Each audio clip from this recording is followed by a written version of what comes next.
Olá, estamos iniciando mais um programa Alegria de Viver, seja bem-vindo. Estaremos dando continuidade ao livro Boa Nova, esse livro de psicografia de Francisco Cândido Xavier, e quem escreve através do Chico é o espírito Humberto de Campos. Um livro que é muito belo porque traz as passagens do Cristo conversando com os apóstolos. São vários momentos que Humberto vai relatando, imagens, situações a que Humberto teve acesso no plano espiritual e traz para a gente agora. Então hoje estaremos iniciando um novo capítulo, capítulo 12, falando sobre o amor e a renúncia. Acompanhe conosco, busque os programas anteriores e vamos dar continuidade. Eu sou Solange Godoy, junto com André Luiz Ruiz. Como vai, André? Olá, Solange, olá, queridas irmãs, queridos amigos. É com esta alegria que a gente sempre começa o programa. Por quê? Porque vamos ouvir histórias bastante envolventes que Humberto de Campos nos traz de suas pesquisas no plano espiritual, nos arquivos destes eventos que estão acessíveis aos que podem transmiti-los, como Humberto faz com essa riqueza de detalhes, esta grandeza de um talentoso escritor que consegue nos trazer as emoções que muitas vezes as escrituras sagradas não contam, porque elas estão limitadas a certos fatos mais importantes. Aqui nós vamos ver 30 capítulos, como diz lá no começo, na introdução, 30 capítulos contados por Humberto de Campos, com essa preciosidade, esse primor, baseado naquilo que ele pôde resgatar destes arquivos no plano espiritual. Então agora nós vamos começar com o capítulo 12, Amor e Renúncia, e você vai acompanhar a leitura conosco com o texto na tela. Vamos lá? O manto da noite caía de leve sobre a paisagem de Cafarnaum, e Jesus, depois de uma das grandes assembleias populares do lago, se recolhia à casa de Pedro em companhia do apóstolo. Com a sua palavra divina, havia tecido, costurado luminosos comentários em torno dos mandamentos de Moisés. Simão, no entanto, ia pensativo, como se guardasse uma dúvida no coração. E então Simão dirige-se a Jesus e inquire o mestre, depois de o mestre ter perguntado para ele: Simão, o que acontece com você? E então Simão responde a Jesus: Senhor, diante dos teus ensinamentos, como deveremos interpretar a sua primeira manifestação, transformando a água em vinho nas bodas de Caná? Não se tratava de uma festa mundana? O vinho não iria cooperar para o desenvolvimento da embriaguez e da gula? Jesus compreende o alcance da pergunta de seu apóstolo, de seu discípulo, e então sorri e responde: Simão, você conhece a alegria de servir a um amigo? Pedro ficou quieto e, logo a seguir, Jesus continua a responder-lhe: as bodas de Caná, bodas é importante que nós consideremos aqui que é a festa de casamento, não é? A união, onde Jesus esteve lá e faltou o vinho, então ele pediu para trazerem a água e ele transformou a água em vinho.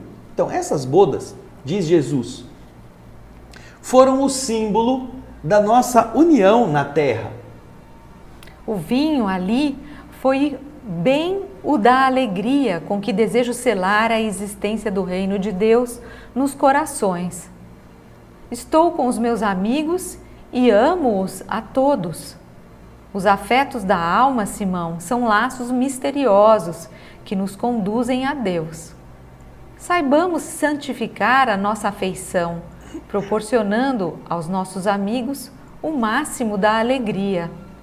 Seja o nosso coração uma sala iluminada, onde eles se sintam tranquilos e felizes, se sintam ditosos. Tenhamos sempre júbilos novos que os reconfortem. Nunca contaminemos a fonte de sua simpatia com a sombra dos pesares. As mais belas horas da vida são aquelas que empregamos em amá-los, enriquecendo-lhes as satisfações íntimas. Contudo, Simão Pedro, manifestando a estranheza que aquelas advertências lhe causavam... Para aí. Você falou contudo, Simão Pedro? Que eu achei que ele não fosse... Não está continuando a conversa. Desculpa, eu achei Enfoca que ele... de novo isso. Vai lá, Raul. 1, 2, 3. Eu achei que ele estivesse conversando, né? Contudo, Simão Pedro, manifestando a estranheza que aquelas advertências lhe causavam, perguntou ao mestre com certa timidez: E como deveremos proceder quando os amigos não nos entendam ou quando nos retribuam com ingratidão? Como devemos proceder? Jesus pôs nele o olhar lúcido e respondeu: Pedro, o amor verdadeiro e sincero nunca espera recompensas. A renúncia é o seu ponto de apoio, como o ato de dar é a essência de sua vida. A capacidade de sentir grandes afeições já é em si mesma um tesouro. A compreensão de um amigo deve ser para nós a maior recompensa. Todavia, continua Jesus, quando a luz do entendimento demora, tarda no espírito daqueles a quem amamos, devemos lembrar-nos de que temos a sagrada compreensão de Deus, que nos conhece os propósitos mais puros. Ainda que todos os nossos amigos do mundo se convertessem um dia em nossos adversários, ou mesmo em nossos algozes, jamais nos poderiam privar da alegria infinita de lhes haver dado alguma coisa.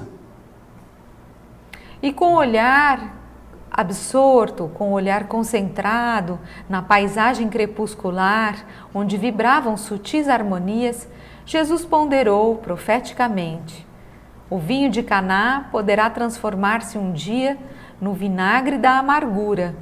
Contudo, sentirei mesmo assim júbilo em sorvê-lo, em bebê-lo.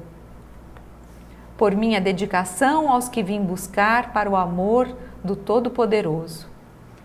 Simão Pedro, diante da argumentação consoladora e amiga do Mestre, dissipou as suas derradeiras dúvidas, enquanto a noite se apoderava do ambiente, ocultando o conjunto das coisas no seu leque imenso de sombras.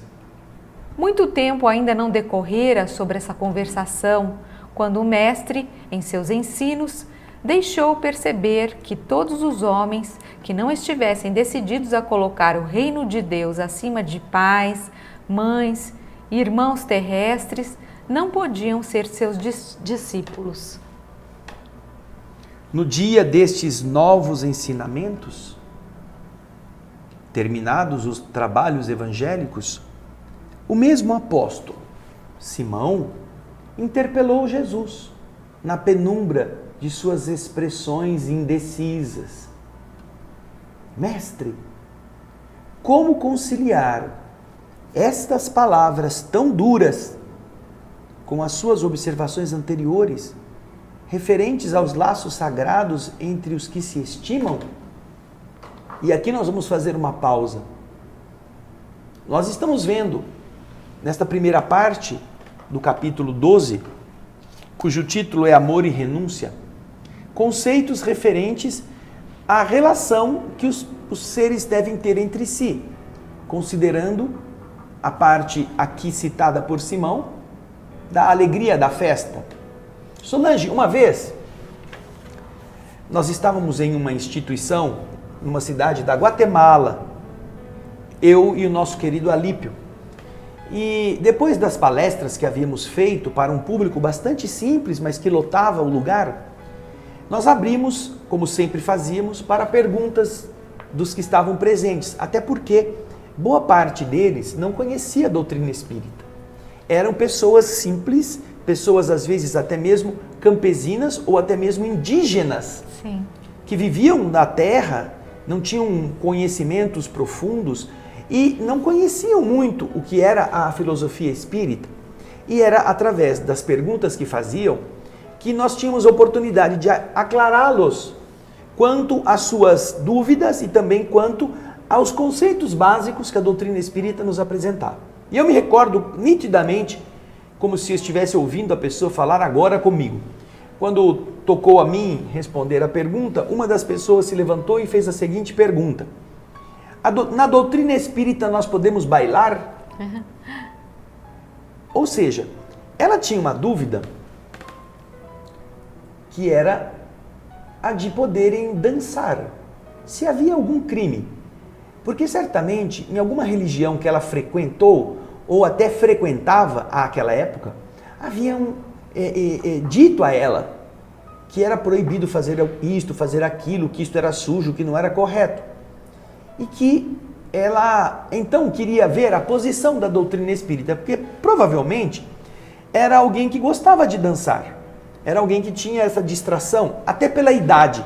Não era uma pessoa nova, tinha lá os seus 50 e alguns anos.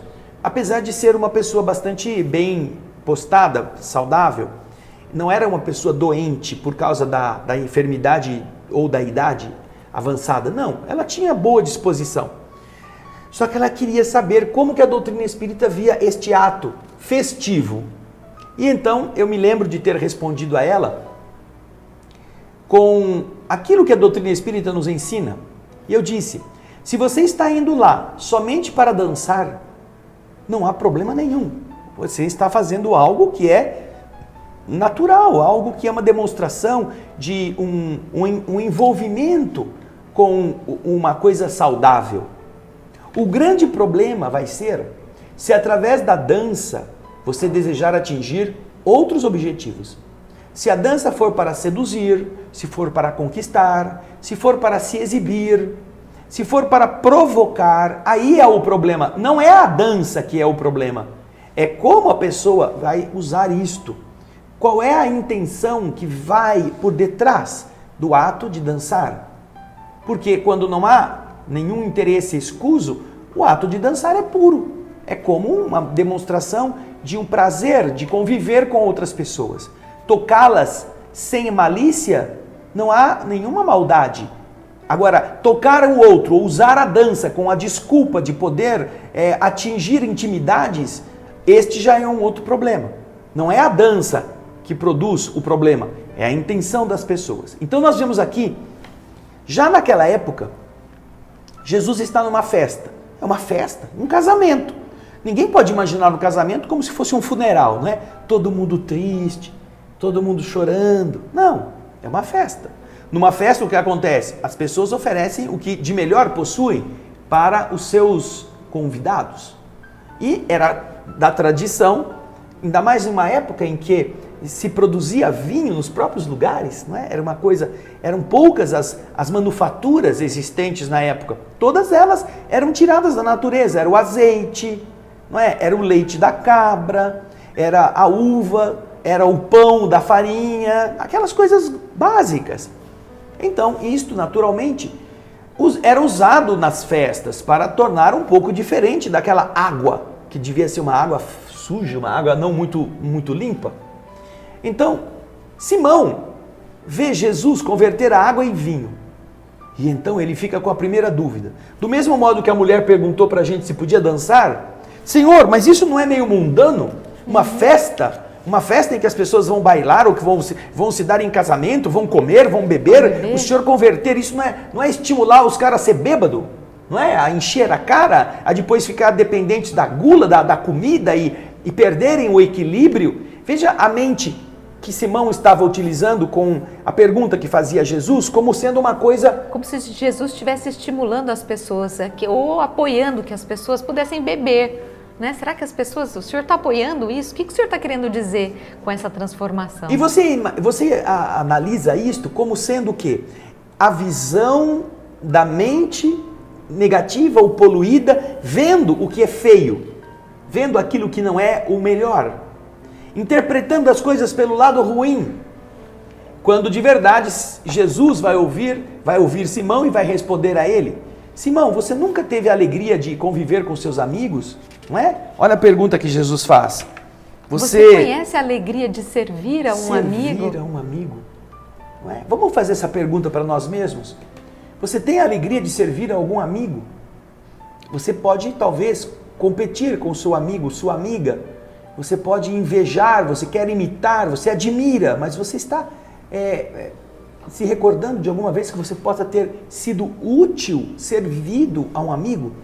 E Simão, que certamente não tinha muita facilidade de fazer esse tipo de raciocínio, tanto que ele fica quieto, ele fica mudo. Então Jesus explica para ele o que foram aquelas bodas. Você vê que é o primeiro milagre que se conta em todos os evangelhos, é Jesus converter a água em vinho.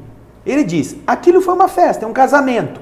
Simboliza o meu casamento com os meus amigos. Aquilo que eu quero que eles sintam, que eu quero que eles se sintam felizes, desejoso de selar essa existência do reino de Deus no coração das pessoas. Eu os amo, eu estou com meus amigos, eu gosto deles. O vinho ali de Jesus foi bem o da alegria, com que desejo selar a existência do reino de Deus nos corações. Jesus quis trazer essa alegria. Imagina uma festa de casamento onde acaba o vinho, não é? Que coisa triste que seria uma festa e de repente, cadê? Acabou o vinho. Jesus não viu os amigos tristes, né? E não queria que isso acontecesse. Então, o vinho ali simboliza essa alegria que ele gostaria de levar aos seus amigos. Estou com os meus amigos e amo-os, a todos, diz Jesus. Agora ele vai continuar na frase que você vai ler para nós, a seguinte, falando dos afetos da alma. Afetos da alma. Não é afeto do corpo, não é afeto do jogo de futebol, não é afeto da bebida ou da festa onde se vai dançar, da discoteca, da balada. Não, é o afeto da alma. Os afetos da alma, Simão, são laços misteriosos que nos conduzem a Deus. Saibamos santificar a nossa afeição, proporcionando aos nossos amigos um máximo de alegria. E ele compara o coração a uma sala iluminada. Uma sala onde todas as pessoas podem entrar e se sentir embevecidas com a luz. Ele fala sobre isso. Aqui. Para onde os espíritos dos seus amigos estejam tranquilos, estejam felizes. E esta iluminação é algo que nós devemos pensar. Como temos agido com o nosso coração? Nós nos acabrunhamos, nós encontramos os amigos para reclamar dos problemas, para falar mal da vida, para nos queixarmos e às vezes não deixamos sequer que eles desabafem. É uma disputa, às vezes, Solange, entre cada um querendo ser o pior, querendo contar mais desgraças uns para os outros. Em algumas circunstâncias é bom que seja assim, porém não se pode fazer de todo o relacionamento afetivo como um laço da alma, como se fosse apenas amargores.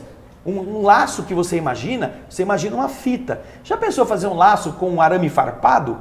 Você pega o arame farpado, envolve aqueles que você ama e aperta, você acha que isso vai ser gostoso? O laço, ao contrário, ele é suave, ele é delicado, ele é brilhante, ele é cetinoso. Ele dá festa para esta união. E ele permite que as pessoas envolvidas se sintam também à vontade para se mexerem. Não é um garrote, uma coisa que prende e asfixia.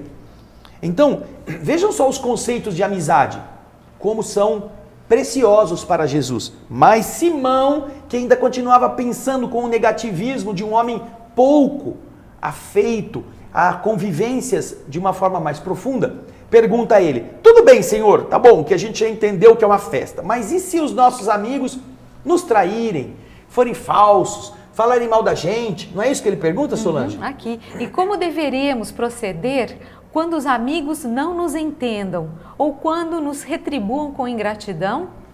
Como fazer? Se todo mundo é amigo, todo mundo é legal, todo mundo brinca junto, muito bom. Mas e quando falam mal?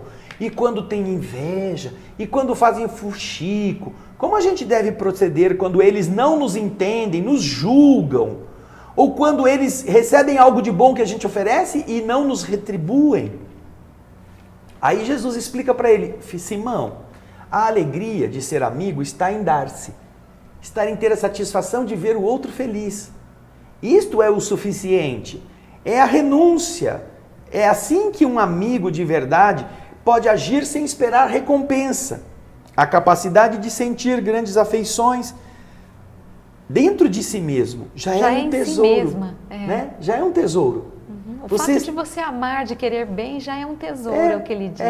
Agora, e se mesmo assim, Jesus não foge da pergunta, e se mesmo assim os amigos fossem ingratos, e não houvesse nenhum que te aplaudisse, que te apoiasse, que te desse um retorno positivo, que você até merecesse, o que você deveria pensar? Jesus diz a Simão o que pensar.